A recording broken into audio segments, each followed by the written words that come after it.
조갑제 TV 시청자 여러분 안녕하십니까. 2023년 1월 2일 월요일 오전 11시 30분입니다.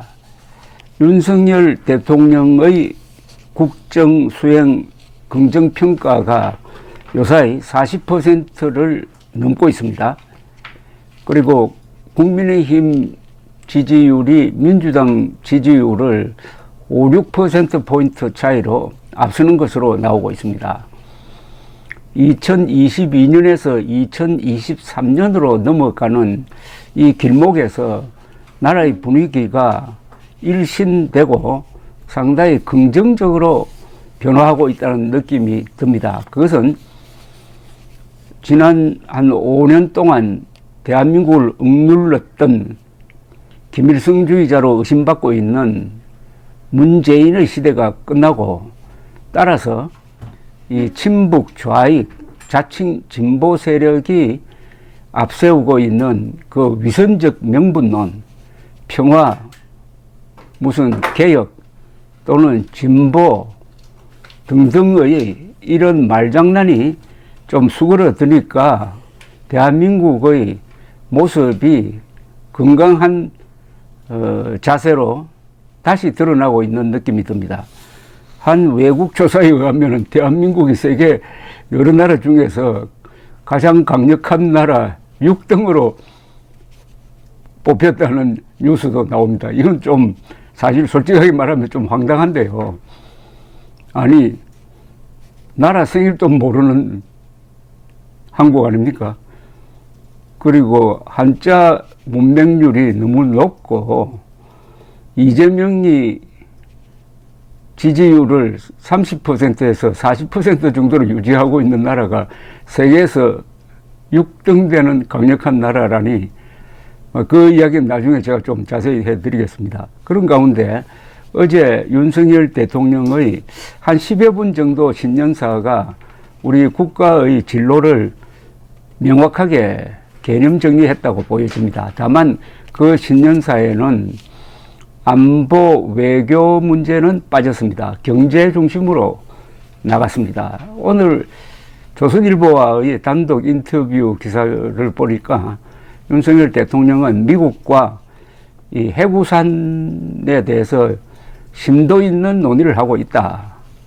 미국이 갖고 있는 핵무기를 운용하는 데 있어서 공동으로 무슨 기획하고 연습하는 단계로까지 깊은 논의를 하고 있다라는 아주 민감한 이야기를 했습니다. 이게 다 윤석열 대통령의 자신감의 표현이 아니냐 하는 생각이 듭니다. 어제 신년사는 문재인의 신년사와 비교하면은 이게 참 하늘과 땅 차이입니다. 신년사가 깔끔하게 잘 정리되었고 무엇보다도 쉽게 설명을 하고 있었습니다. 그 중에 몇 개 대목을 제가 한번 핵심이 될 만한 것을 제가 추려보았습니다. 복합의 위기를 수출로 돌파해야 합니다. 수출은 우리 경제의 근간이고 일자리 원천입니다. 우리의 수출 전략은 과거와 달라져야 합니다. 자유인권 법치라는 보편적 가치를 공유하는 나라들이 경제와 산업을 통해 연대하고 있으며 보편적 가치를 기반으로 한 연대는 지금의 외교적 현실에서 가장 전략적인 선택입니다. 자유인권 법치가 이게 결국은 한국의 수출이라든지 경제에도 중요하다는 겁니다. 이게 새로운 개념입니다. 중국을 이야기를 할 때 우리가 자유인권 법치를 내세워서 너무 중국과 척이 된다든지 중국을 자극하면은 경제적 손해가 생긴다는 발상을 완전히 뒤집는 새로운 패러다임입니다. 그러니까 자유인권 법치를 소중하게 여기는 자유진영끼리 뭉치면은 그게 또 경제도 잘 되고 수출이 늘어나는 방향으로 발전하게 되어 있다. 이런 이야기죠. 자유가 수출 전략이다 하는 이 생각은 통상적인 이 사고방식을 뒤집는 것입니다. 요게 조금 더 논리화되면은 좋은 무기가 되지 않을까 하는 생각이 들었습니다. 수출 입국 선언처럼 들렸습니다. 우리나라가 원래 수출 입국으로 처음부터 가려고 한 게 아닙니다. 박정희 대통령도 5.16을 통해서 집권하고 나서는 수출 입국보다는 민족 경제를 살려야 된다는 쪽으로 가다가 나중에 벽에 부딪히니까 할 수 없이 수출로 간 겁니다. 수출 입국 정책. 위대한 선택인데 이 위대한 선택이 나오기 전에 몇 가지 시행착오가 있었고 더구나 미국이 수출로 가도록 유도한 그런 고마운 면이 있습니다. 수출이 가장 중요한 대한민국의 생존의 방식이라는 것을 윤석열 대통령도 재확인해 주었습니다. 두 번째, 지난 6월 누리호 발사의 성공을 시작으로 미래 세대에게 무한한 기회를 여는 우주 경제 시대의 막이 올랐습니다. 어려운 재정 여건 속에서도 처음으로 정부의 연구 개발 투자 연간 30조 원의 시대를 열었습니다. 우주 경제라는 말을 만들어냈습니다. 그리고 R&D 투자 30조 원이라는 이 키워드를 강조를 했습니다. 우리나라가 국제적 평가가 높은 이유 중에 하나가 이 R&D 투자, 정부의 R&D 투자 비율이 세계에서 아주 높은 편입니다. 이건 다 미래를 위한 준비죠. 그리고 로켓 발사하고 하는 게 이게 무슨 국가의 권위를 올리기 위한 일종의 불꽃놀이 아니냐 하는 생각을 하는 사람들에게 그렇게 해가지고 결국은 경제적 이득으로 돌아올 수 있다.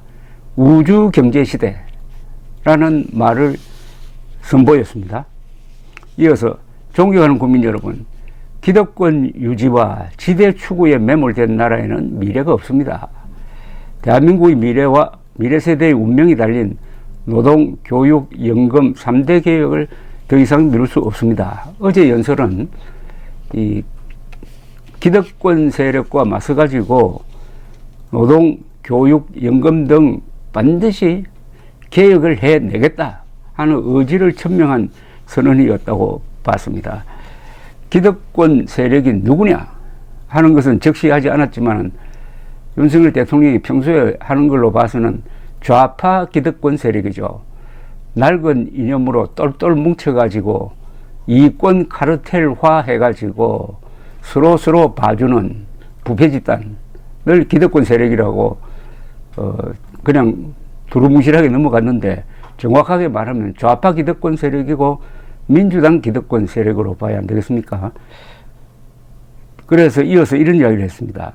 노동시장의 이중구조를 개선해야 합니다. 직무중심 성과급 제로의 전환을 추진하는 기업과 귀족 노조와 타협해가지고 연공 서열 시스템에 매몰되는 기업에 대한 정부의 지원 역시 차별화되어야 합니다. 이러한 노동개혁의 출발점은 노사법치주의입니다. 이것도 아주 중요한 신선한 개념입니다. 그러니까 민노총과 같은 이런 강성노조와 부딪히기 싫으니까 양보를 해가지고 연공서열 시스템의 인사를 계속함으로써 이 사내에서 인센티브를 주지 않고 그냥 무사안일로 흐르도록 하는 그런 기업에 대해서는 정부가 불이익을 주겠다는 겁니다. 그러니까 간단하게 말하면 민노총과 타협하면 불이익 주겠다는 겁니다. 대단합니다, 이거는. 그리고 대통령실 관계자는 기득권 세력이 누구냐에 대해서 민노총, 민주당 정교조를 꼽기도 했습니다. 익명으로. 이어서 윤석열 대통령은 세계 각국은 변화하는 기술, 폭발하는 인력 수요에 대응하고자 교육 계열에 사활을 걸고 있습니다. 우리나라의 경쟁력과 직결되는 고등교육에 대한 권한을 지역으로 과감하게 넘기고 그 지역의 산업과 연계해 나갈 수 있도록 지원할 것입니다. 즉 교육개혁을 하는데 교육개혁의 한 포인트가 지방을 살리는 것이다. 그러려면 지방에 있는 대학이 잘 되어야 한다.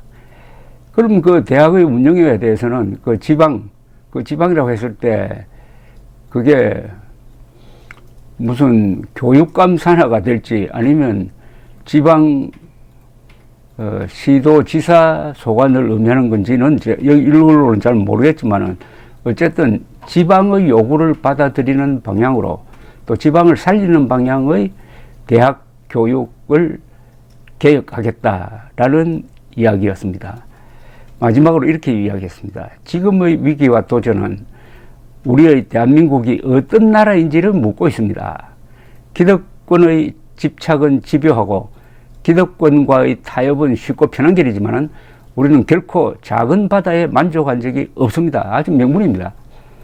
지금의 위기와 도전은 우리의 대한민국이 어떤 나라인지를 묻고 있습니다.